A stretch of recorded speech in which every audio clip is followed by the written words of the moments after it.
Hello my dear students, Srishti classes में आपका बहुत बहुत स्वागत है। हम लोग पढ़ेंगे वैद्युत विभवांतर। वैद्युत विभवांतर किसे कहते हैं, इलेक्ट्रिक पोटेंशियल डिफरेंस पढ़ना है हम लोग को कि वैद्युत विभवांतर होते क्या है। आपने पीछे वैद्युत विभव को पढ़ा, एकदम सेम उसी तरह से आपको वैद्युत विभवांतर भी पढ़ने हैं।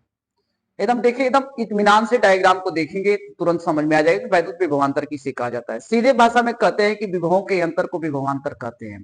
दो बिंदु पर स्थित वैद्युत विभव के अंतर को वैद्युत विभवांतर कहते हैं। एकदम सीधे से बात ही यही, लेकिन किस प्रकार से आपको इसको प्रदर्शित करना है तो देखिए यहां पर देखिए कहा जा रहा है कि एक हमारे पास वैद्युत क्षेत्र है। क्या है? एक हमारे पास वैद्युत क्षेत्र है। मान लीजिए कि यह एक वैद्युत क्षेत्र है, ठीक है। यह वैद्युत क्षेत्र आपका ई है और यहीं पर आपका दो बिंदु है, बिंदु ए है तो बिंदु बी है, ठीक है। इन्हीं दोनों पर हमें वैद्युत विभव उत्पन्न कराना है और इन्हीं दोनों विभवों की जब बिंदु रहेगा, विभव उत्पन्न हो गया तो उन्हीं को अंतर होता है। देखिए यहां पर कह रहा है कि एक बिंदु P है जो अनंत पर स्थित है। यह कहां स्थित है? अनंत पर स्थित है।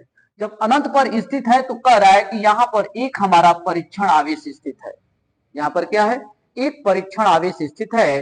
अब इस परीक्षण आवेश को अनंत से विद्युत क्षेत्र के एक बिंदु से दूसरे बिंदु तक ले जाने में जो कार्य किया जाता है, उन्हीं बिंदुओं के अंतर को विभवांतर कहते हैं। समझ में आ गया? अब इसी परीक्षण आवेश को अब यहां से हम अनंत से विद्युत क्षेत्र के लेके जा रहे हैं। विद्युत क्षेत्र पर एक बिंदु पर गया तो यहां पर हमारा भी ए उत्पन्न हो गया। अब यहां से बिंदु बी पर पहुंचा तो आपका भी बी हो गया। हो गया? अब यह भी ए हो गया, यह भी बी हो गया। इस बिंदु पर भी वैद्युत विभव उत्पन्न हो गया और इस बिंदु पर भी विद्युत विभव उत्पन्न हो गया और इसको अनंत से विद्युत क्षेत्र में ले जाने में किया गया कार्य डब्ल्यू। और इन्हीं दोनों बिंदुओं पर वैद्युत विभव उत्पन्न होता है। इन्हीं दोनों बिंदुओं के बीच के अंतर को ही कहते हैं वैद्युत विभवांतर। तो यही परिभाषा लिखा गया है कि वाह्यकर्ता द्वारा एकांक धन परीक्षण आवेश को वैद्युत क्षेत्र में एक बिंदु से दूसरे बिंदु तक ले जाने में किए गए कार्य को इन बिंदुओं के बीच विभवांतर कहते हैं। इन बिंदुओं के बीच क्या कहते हैं? विभवांतर कहते हैं। अब यह आपको वैद्युत विभव जैसे पढ़े थे उसी तरह से वैद्युत विभवांतर भी हो गया है। समझ में आ गया? किसी परीक्षण आवेश को अनंत से विद्युत क्षेत्र के ले जाने में किया गया कार्य, एक बिंदु से दूसरे बिंदु तक ले जाने में एक बिंदु से दूसरे बिंदु तक किए गए कार्य के अंतर को ही विभवांतर होता है। यानी कि वैद्युत विभव उत्पन्न हो गया। यहां पर क्या उत्पन्न हो गया? वैद्युत विभव। दोनों के वैद्युत विभवों के अंतर को क्या कहते हैं? वैद्युत विभवांतर कहते हैं। समझ में आ गया? तो अब देखिए, अब यहां पर कह रहा है कि यदि धन परीक्षण आवेश, यहां से कर रहे हैं, यदि धन परीक्षण आवेश यदि धन परीक्षण आवेश Q0 तथा बिंदु ए व बी पर ले जाने में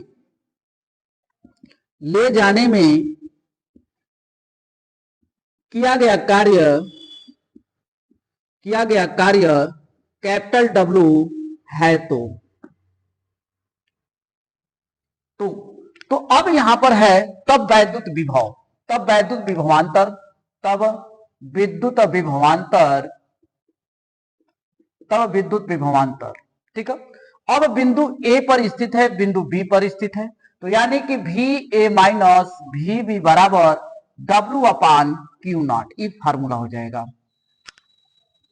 अब इसी को कहा जाता है कि यदि भी ए माइनस भी बी बराबर डेल्टा भी है तो डेल्टा भी बराबर डब्ल्यू अपान क्यू नॉट हो जाएगा। हो गया? अब इसी के आधार पर जैसे कहा जाता है, जैसे जैसे आप वैद्युत विभव का बीमा पढ़े हैं, मात्रक पढ़े हैं, राशि पढ़े हैं। मात्रक जूल प्रति कूलम अथवा वोल्ट कहते हैं। राशि अदिश राशि हो गया। फिर इसके बाद इसका बीमा, तो आपने पढ़ा है कि जूल बटा के, ठीक है, कूलाम पढ़े हैं, जूल प्रति कूलाम। एमकेएस पद्धति में रखिए तो यह हो जाएगा न्यूटन मीटर बटा के कार्य बराबर बल गुणे विस्थापन होता है ना, उसी पर रखा गया है। ये बल का मात्रक न्यूटन, विस्थापन का मात्रक मीटर होता है।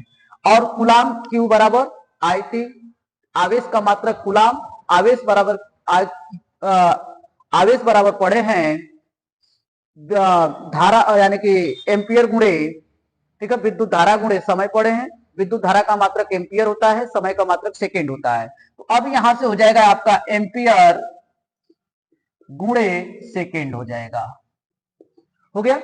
अब इसी के आधार पर बल का बीमा होता है mlt पर -2, मीटर का होता है L, एम्पियर का होता है A, सेकेंड का होता है T। सभी ऊपर जाएंगे तो यह तो यम तो है तो यम रहेगा, यल हो जाएगा, यल का स्क्वायर हो जाएगा, T ऊपर जाएगा -1 तो -2 तो T पर -3, A ऊपर जाएगा तो A पर माइनस का हो जाएगा 1 हो जाएगा।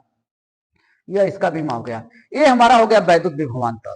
अब आगे हम लोग पढ़ेंगे इसके और भी क्षेत्र के स्थिति के आधार पर, इसी के आधार पर अभी हम लोग को और भी टॉपिकें हैं, सभी टॉपिक को मैं पढ़ाऊंगा और आपको एक एक वीडियो देते चला जाऊंगा। एकदम ध्यान से आप लोग पढ़ते जाइएगा, बहुत अच्छे से आपको नंबर वाइज ये वीडियो पढ़ेंगे, प्ले लिस्ट बन जाएगा, उसी में पढ़ेगा और एकदम प्ले लिस्ट वाइज आप अपनी तैयारी करते चले जाइए नेक्स्ट सेशन के लिए। एकदम बहुत बहुत धन्यवाद, थैंक यू। हमारे चैनल को लाइक से सब्सक्राइब करते रहिए। 60 क्लासेज 02 है हमारा यूट्यूब चैनल है, ठीक है।